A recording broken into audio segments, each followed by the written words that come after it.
Quality Radio.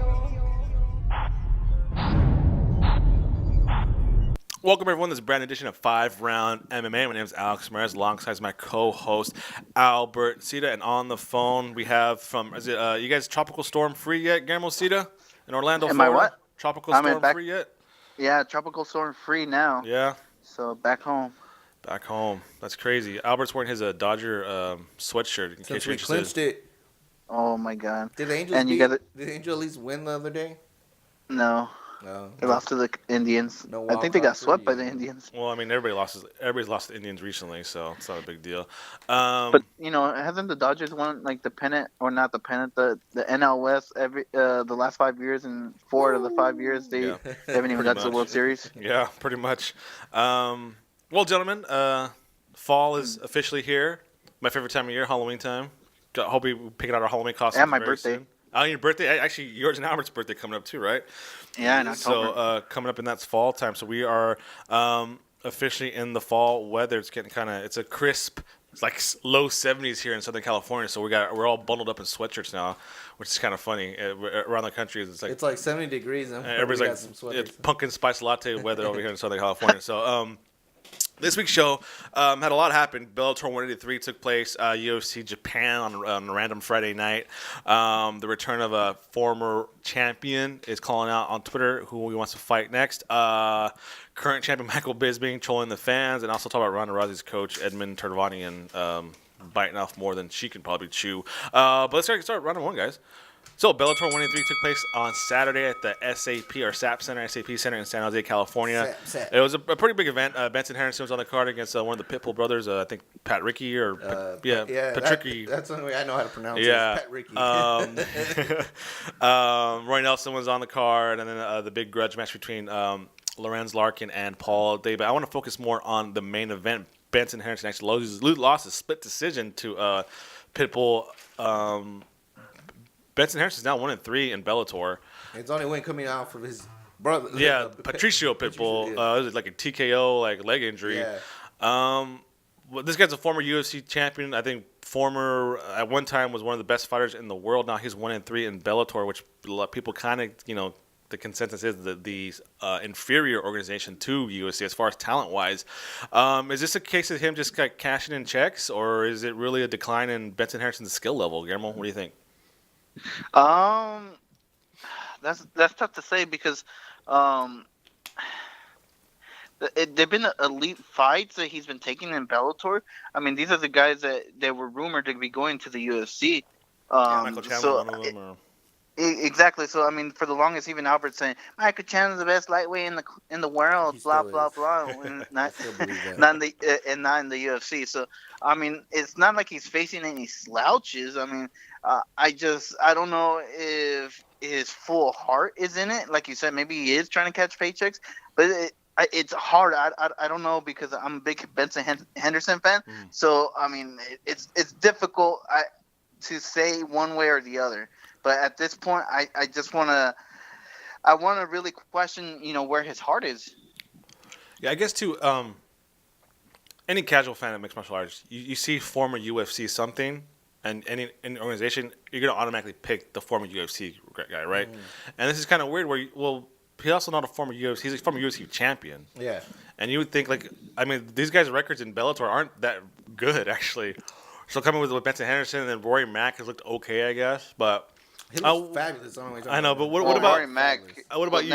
What's up with Benson Henderson? Well, the thing was, he was on a decline already in UFC. Let's keep it real. In the competition towards the end, before going to Bellator, wasn't the top tier of the UFC. Yeah. So, am I surprised? Not really, because You're full. Don't you remember Benson Henderson was even moving up weight classes, Albert? Yeah, but that's he still wasn't fighting like the elite of the elite. 70. I mean, he in the lightweight, but in the lightweight, he was facing a freaking gauntlet, dude. Yeah, but then he went right off the bat and fought the champion in Bellator and lost. Yeah, but I mean, he had that win against Brandon Thatch. That kind of Brandon Thatch. Yeah, but again, that's a bigger weight class, and you saw the weight difference between Thatch and Benson Henderson. And maybe I'm getting a little ahead of myself because he's not losing by knockout or submission. He's losing like decision victories. So he's also not being like aggressive or whatever. Like that fight, I felt like that wasn't like the this past one. Yeah, it didn't look like the Benson Henderson that we seen in his lightweight champion days. Yeah, I mean, like his last fight in the UFC, he did beat Jorge Masvidal, but it was via decision. So, I mean, maybe there was a decline, or I don't know. Because like I said, he didn't face the top tier talent. And he's Here's the thing about Benson. The thing about Benson Henderson, guys, is sometimes he shows up and sometimes he doesn't. Look at that whole Anthony Pettis showdown. Yeah. To only end like in a couple seconds via armbar. Was it an armbar? Submission. Yeah, it was. I forget exactly what it was. Armbar submission.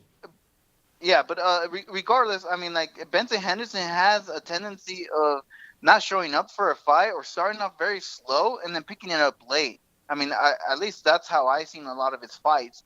And it seems the same thing in Bellator. It just seems like he never hits that fifth gear. He gets to he gets comfortable and he stays comfortable. He doesn't go above and beyond. I don't know if it's that superstardom that he didn't like in the UFC because I felt like it wasn't meant for him.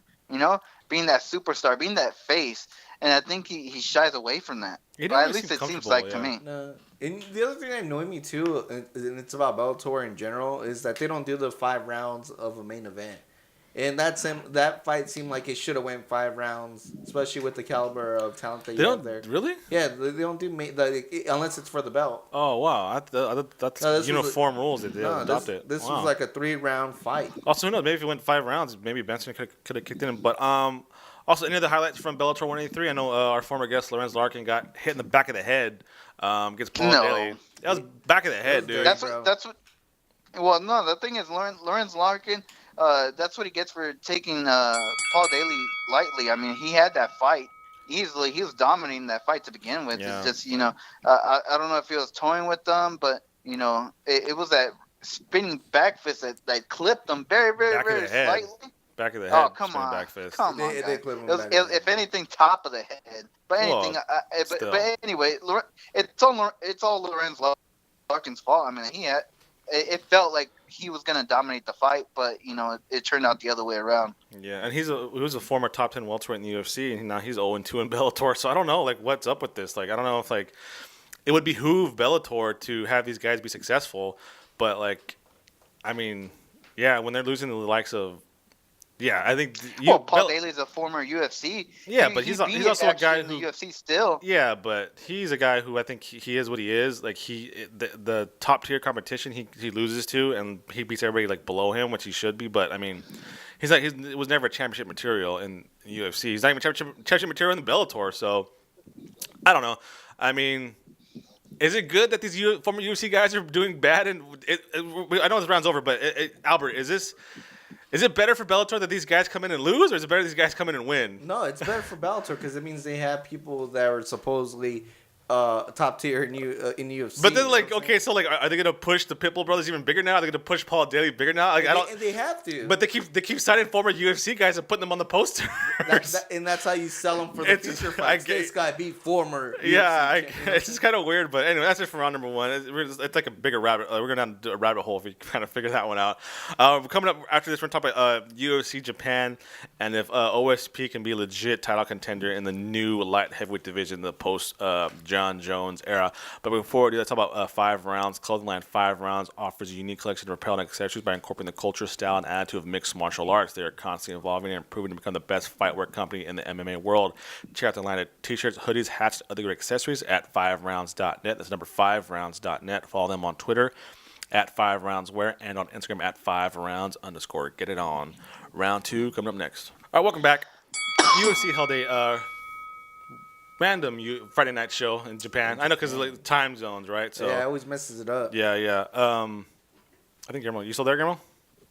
Yeah, I'm still here. Oh, it's my phone. Anyways, so OSP defeated Yushin Okami, who was a last-minute replacement for Shogun Hua, who had a knee injury.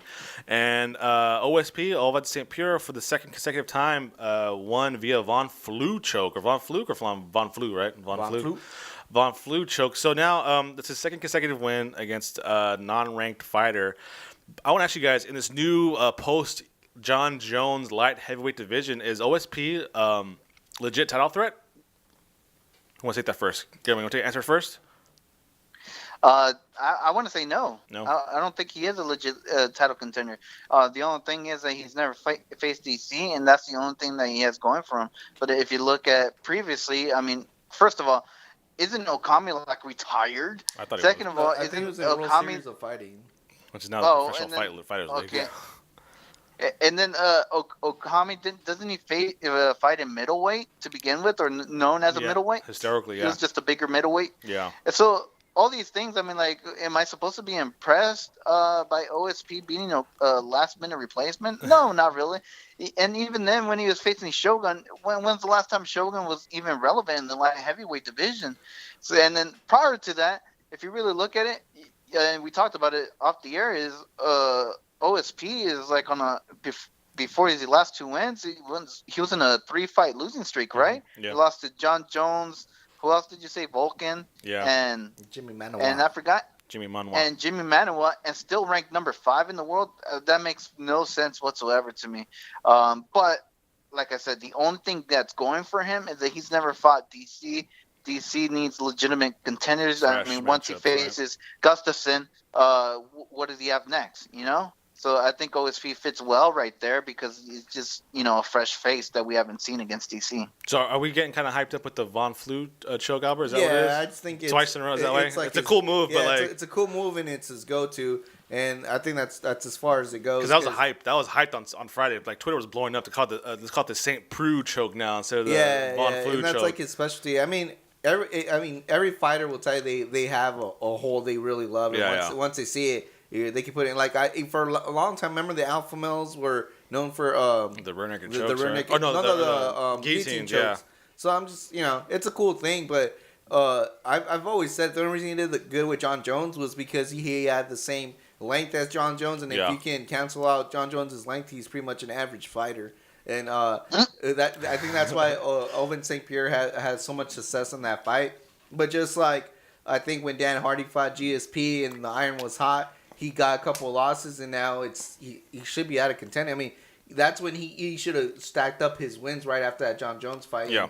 He wasn't able to do it, and I think Jimmy Manuwa showed that he's not ready for a title contention, and he got viciously knocked out by Jimmy Manuwa. And I think Vulcan is still has bigger stock than Ovince St. Pierre. So even like when like there's no real like number one contender for DC to fight, he's still at the bottom of the pack, right? Yeah, that's what I'm trying to say. I mean, he's in the outskirts of like 7 and 8 to me. Yeah, I mean, because even for OSP to prove himself as a contender, Teixeira beat him. Yeah, I mean, like I don't think he's ever. What do you put him against Gustafsson? Maybe just is like even the guys to get number one contender shot are. It's just such a weird landscape right now in this division where there's nobody left. They all beating up each other. It feels just like the heavyweight division now. Yeah, it's just like it's literally like take your pick, and then we'll go from there, and then we'll put a highlight package together. I mean, you almost wonder if the UFC is kind of like just better off finding somebody outside the organization to come in. I mean, I don't know. I bet Mousasi looks really good. I'm saying right like Mousasi looks good in both the welterweight and middleweight and light heavyweight division. I mean, is that the road? Guillermo, do you go down that road? Maybe just find somebody outside to kind of bring in. Just or? so you guys know, Shogun is still ranked in the top 5. I mean, I don't know. But that's crazy. Who do you get? I don't even remember the last time Shogun Rua fought. Yeah. Do you try and get like a gimmick match for DC? I don't know, like somebody. I mean, the thing is there any way we could do a tough light heavyweight division? I mean, it seems like we just division. Yeah, they do it for tough, and then they drop down to middleweight. It's almost like you have to do a heavyweight division, and then the winner of that, look at Rashad Evans, right? Yeah, and then have a light heavyweight. Yeah. But I don't know. Yeah, something like that. The thing is, we just need more notable names and young blood in this division. Because I still think the heavyweight division, especially with Ngannou and Derek Lewis, we got some fresh blood a little bit to shake up and bring us different matchups. I think that's what the light heavyweight needs. This, higher end 20-year-olds in that division to kind of shake things up and bring new matchups into that division. In all honesty, I mean, is Little Knox still ranked on there? What happened? I said the only thing that's going to save this division is the middleweight division, having some of those guys jump up to light heavyweight. Luke Rockhold said he's going to do it. So. Guys, if you guys remember, they asked a question to Luke Rockhold. Yeah, and he said if you go to light heavyweight. Maybe, I mean, heard Cain Velasquez is hurt again. That's an inside scoop from Dos Leprechauns, Leprechaun Jason, You're remember? saying DC go to heavyweight and Luke Rock will go to light heavyweight. Light heavyweight. So, we'll see. Anyways, that's it for round number 2. We're going to come back and talk about former welterweight champion calling out fighters. Not calling out fighters, but announcing his return on Twitter. So, before we talk about Mobilitas mobility tools, the best mobility tools on the planet. Durable, portable, fast release products designed with more grip to help you improve performance and recover faster. It's a great thing of like foam rollers, the little like tennis-sized balls. You know, get those deep knots in your muscles, make you loose, stuff like that. Great products. Visit yourjointshouldn'thurt.com to shop all their lines of products. They're also on Instagram at Mobilitas. Like them on Facebook and visit youtube.com/yourjointshouldn'thurt for great tutorials on how to stay healthy and get the best workout possible. Round number 3 coming up next. Welcome back. Time for round number 3. So.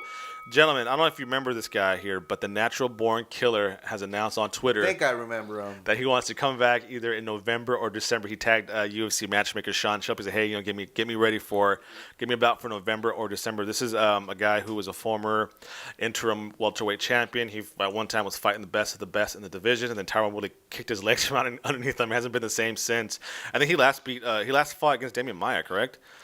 And he lost. Yeah, and I think he had nursing some injuries. I'm not too familiar why he's been out, but I think it was some injuries. But I mean, he's been gone for a while. Things have kind of changed a little bit in the welterweight division since he's been gone. And the crazy part is he's still ranked 7th. Yeah, actually he fought in August. So yeah, August of last year. So he's been out over a year. He's back-to-back loss. He lost to Robbie Lawler and Damian Maia. So since then, it's kind of changed. He didn't call out anybody in particular, but off the top of your head, Albert, who's one guy you'd like to see Carlos Condit face upon his Honestly, return? I would like to see that Don Cerrone matchup. If Don Cerrone is still game to stay at 170, just because I feel why like, that makes no sense. Aren't they teammates? They're fighting the same training camp. I just want to honestly then give him Rafael Dos Anjos. Because honestly, I just want to see what Carlos Condit is known, and that's his stand-up game. Yeah. I would hate for him to come back and face like a ground specialist. I would like to see the old Carlos Condit before I see him fight one of the topper tiers. Yeah. But I'm down for like Rafael Dos Anjos then, especially since he says he's a stand-up god. So let's see, let's see that go. What about you, Guillermo? On top of your head, who's one guy you want to see Carlos Condit come back against? Well, I was going to say running back with Damian Maia. My first initial suggestion was going to be Rafael Dos Anjos, but Albert stole my thunder. So I want to say Damian Maia. Like I said, running back, I think if you really want to prove that he improved his ground game, Damian Maia isn't going to get a title shot anytime soon or I think ever. He still needs 2, 3. That's what I'm saying. Like, give him a stand-up guy before you give him a grappler. Well, true, but I mean, like, if you want to see, the thing is, Carlos Condit's biggest weakness is his ground game. He's lost, via tapping out and submissions. So, I mean, like, if he ever wants to get to that elite level, he needs to be able to beat these guys. So, I mean, I just throw him to the wolves. Where's Carlos Condit going anyway at this point? I mean, Alex just ran down the list of people he's lost to, which were all contenders or former champions. At this point, he has to rebrand his name. I mean, like, he's not going anywhere unless he goes through all these gauntlet again in that welterweight division. That this might even be his last fight. I'd rather see an entertaining last fight than him challenging himself. And run it back with Tyron Woodley, man. I see two guys stand and bang. I mean, okay, so and if you guys remember, Carlos Condit blew out his knee that fight. Yeah. So it wasn't even fair. We didn't really get to see them really fight it out because, Carlos Condit immediately, went down. Yeah. So I mean, is Condit now at the point where is he still? Can he still fight for a title, or is he just like a kind of gatekeeper now? Because if he's a gatekeeper, there's guys who were, there's a Nigerian nightmare, Usman, who's calling for, these big time fights. He's 11-1. Nobody wants to fight the guy. Do you give him an up and comer like that, or do you still, like you guys say, give him the Damian Maias, give him the? Don't forget about Guillermo's boy Mike Perry. Because these guys are, Usman and Perry are calling out, the Robbie Lawler types, so the established welterweights. So you think Carlos Condit wants to take a fight like that with these up and comers, or does he want? Gunnar Nelson's still in the division, guys. There you go, right there. So I think it's interesting. Like he's at a crossroads. I think it's kind of see how the UFC views Carlos Condit. So if like Sean Shelby and like Dana White still view him as legit title contender, a guy who could sell pay-per-views, then I think they'll give him like a Damian Maia or one of these top tier welterweights. If not, then if they don't see him that way, then they'll give him a Usman or Perry and have a main event with a fight night, right? And then it all depends on how the UFC the thing views is, it really comes down to what the fans view him. Yeah. Nobody even remembers Carlos Condit. I mean, everybody saw that Twitter. No one was like really excited besides news media or real hardcore fans. The normal fan, it wasn't too excited. I mean, look at GSP. He's stirred up more than Carlos Condit. Yeah. You get me? So Condit's just not at a GSP level in terms of popularity with the normal fans. Had that been if GSP did the exact same thing that Carlos Condit did, just like a surprise tweet. I mean, for GSP, everybody would have blown it up, right? Yeah. For Carlos Condit, it's like, hey guys, did you guys see that? Wants to come back. Yeah. It's more nonchalant. Not as headlining news. Yeah. So he is a gatekeeper, Alex. I think he needs to beat these young guys to reestablish himself in that welterweight division, and then get cracks at the top five guys. Yeah. Well, I mean, there's like a Stephen Thompson too, Wonder Boy out there. I mean, I'm looking at that. There's Jorge Masvidal again. But I mean, I think it kind of sucks. I think Condit was on the verge of being that kind of breakout star, and then he faced Big Rig before the USADA. Yeah.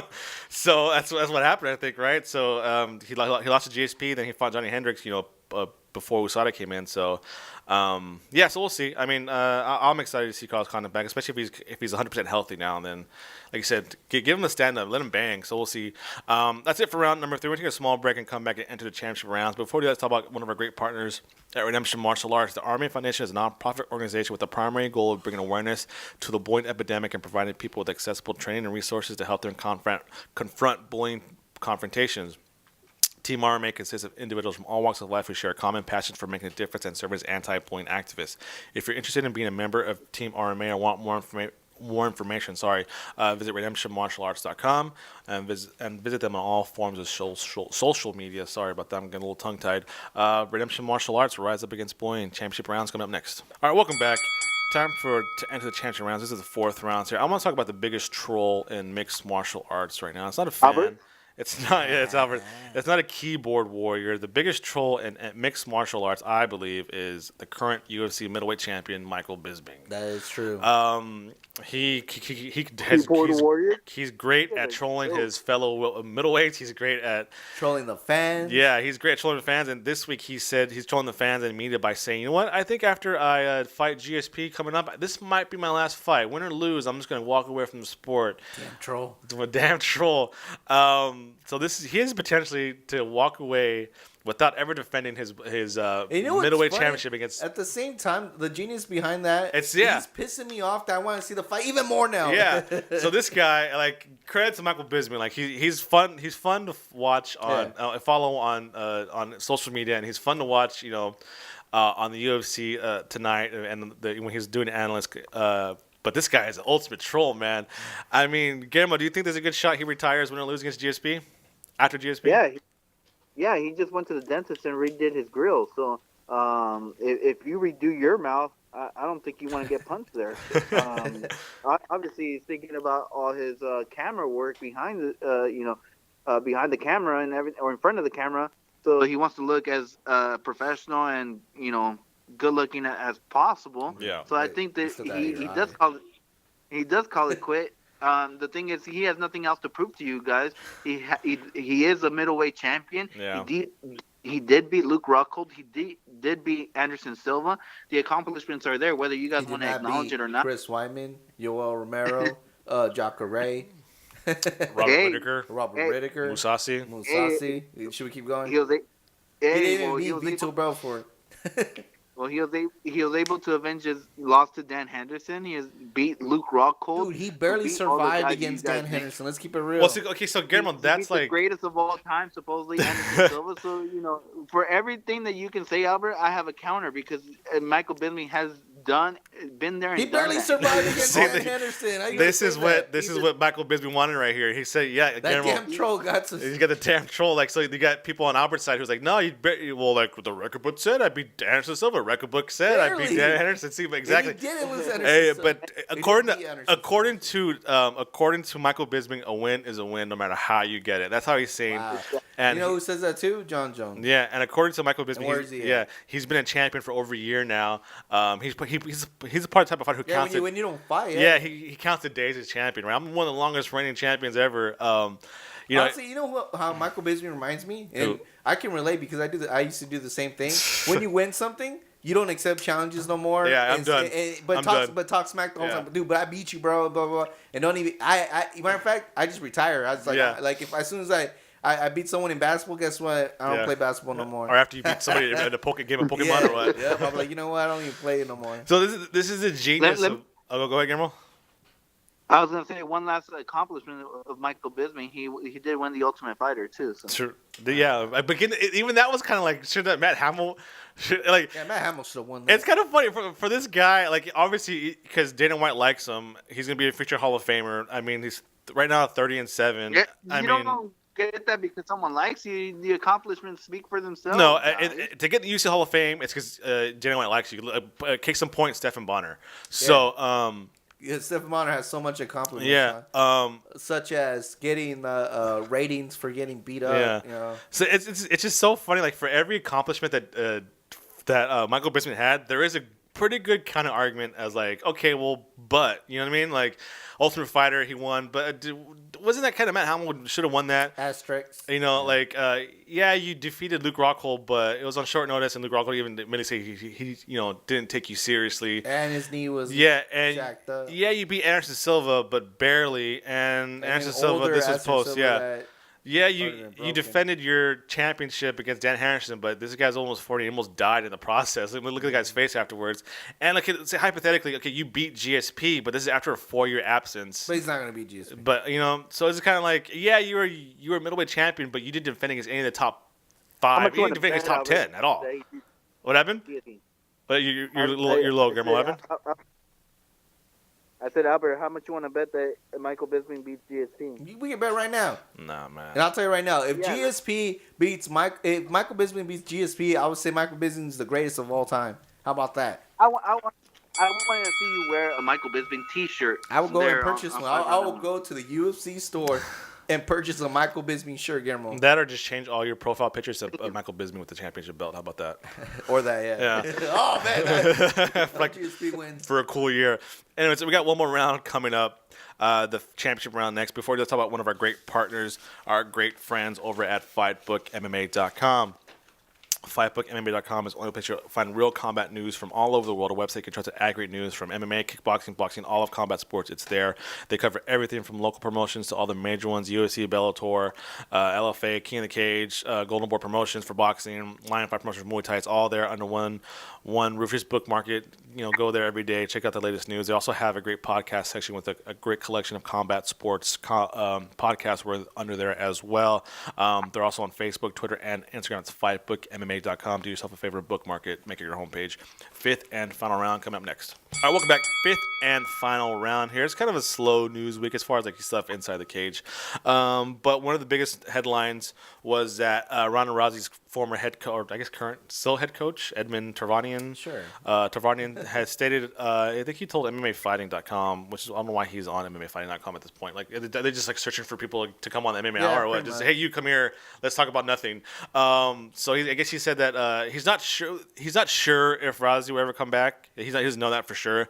But if she does come back, he wants her to fight Chris Cyborg because he thinks it's going to happen. He thinks that Rousey, quote, I want that fight. When I trained Ronda, I know Ronda could beat Cyborg. I know that Cyborg is too slow, end quote. So this is like the media kind of going out a little bit. Like he said that I don't know if she's going to return, but all the headlines were Coach Tarvanian wants Ronda Rousey to fight Chris Cyborg. Yeah. Click here. It's social media. Ronda Rousey's coach wants her to fight, Chris Cyborg, blah blah blah. We all know like she's not gonna come back. Yeah. If she does come back, it's not gonna against Chris Cyborg because Chris Cyborg will like murder her.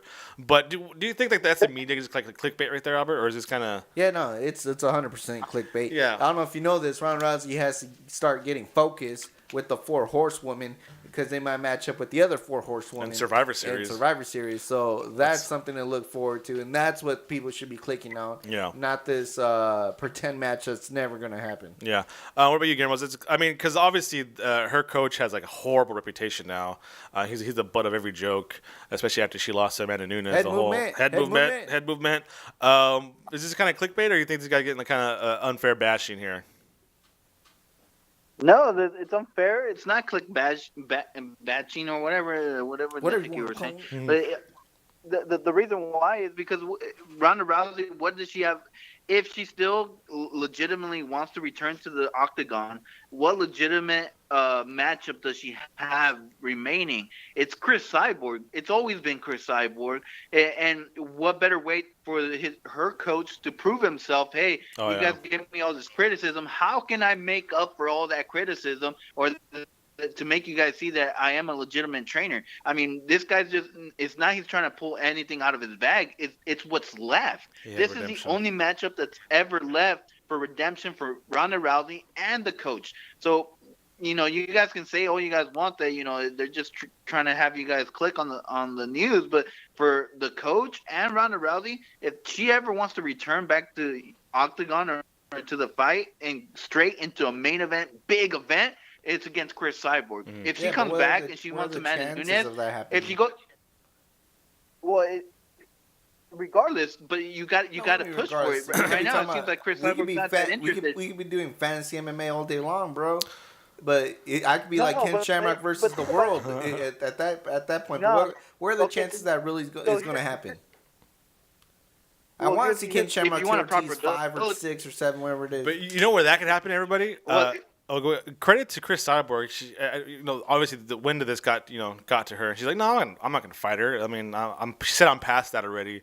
I wanted to fight her when she was mentally in the game. She's not mentally in the game anymore. But Chris Cyborg, to her credit, whoever her manager is, I'm pretty sure. Hey, you know what? She said, "quote If Ronda's, I don't think he's his idea though. Yeah. If Ronda's wanted to make the fight for the fans, I would still be willing to give them it, but I think it would be better to take place inside a WWE ring." End quote. So she's even like. Keep in mind too, she has been practicing pro wrestling as well, Chris Cyborg. Yeah, she's been rolling around with some pro wrestler out there. I mean, is this like where it could happen, but at WrestleMania? So this has been pretty exciting news for WWE. Imagine if Vince makes the Cyborg versus Rousey matchup. Does something that Dana White could never have done. What do you think, Guillermo? It all comes down to money, guys. Yeah. Well, I think it comes down to money. It's like if WrestleMania is going to give each girl $1 million just to participate, why just not? Out, but yeah. what if Dana White comes back? Hey, so you guys are legitimately want to meet each other or catch weight, something like that, and you have the potential of gaining $3 million per fighter or something like that. Yeah. They will do the fight. I mean. Whether you read Chris Cyborg's quote that let's do it inside the WWE ring, but if the money's right, anything's possible. Conor McGregor has shown that money talks. This whole Mayweather fight was never supposed to take place until both fighters are guaranteed $100 million just to get inside the ring. You get me? And that doesn't include none of the pay-per-view and if buys Dana and White stuff was like smart, that. he'll piggyback this, and they'll do WrestleMania first, and then an actual UFC. Yeah, fight. but I mean, it's also like, okay, can I get $1 million guaranteed to take a few bumps in the ring for 15 minutes, or do I want $1.5 million, $2 million to get punched in the face and knocked out by Chris Cyborg if I'm Ronda Rousey? I think I would take the guaranteed that proves more. But I think I'd take the guaranteed $1 million to take a few bumps, tag in and out. But I don't know. I think WrestleMania this year should be pretty exciting because sounds like Ronda Rousey might be fighting Chris Cyborg. Was it Team Cyborg versus Team Rousey? Is it the Authority with Chris Cyborg versus Ronda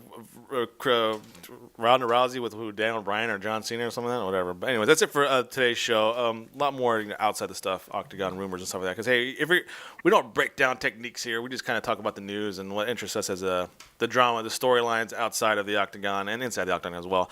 That's it for this week. Make sure to follow us on Twitter and Instagram at FiveRoundMMA. It's FIVE Round MMA to keep up with the latest. Subscribe to us on Apple Podcasts, Podomatic, and YouTube. Like us on Facebook and visit FiveRoundMMA.com. And also to keep an eye out for this Wednesday, we have 5 Round sponsored athlete, a great friend of the show, Brittany Gideon, is talking about her upcoming kickboxing tournament. She was out of the game for a little bit. Now she's coming back with a big bang, a 2-day, 3-fight tournament in Florida.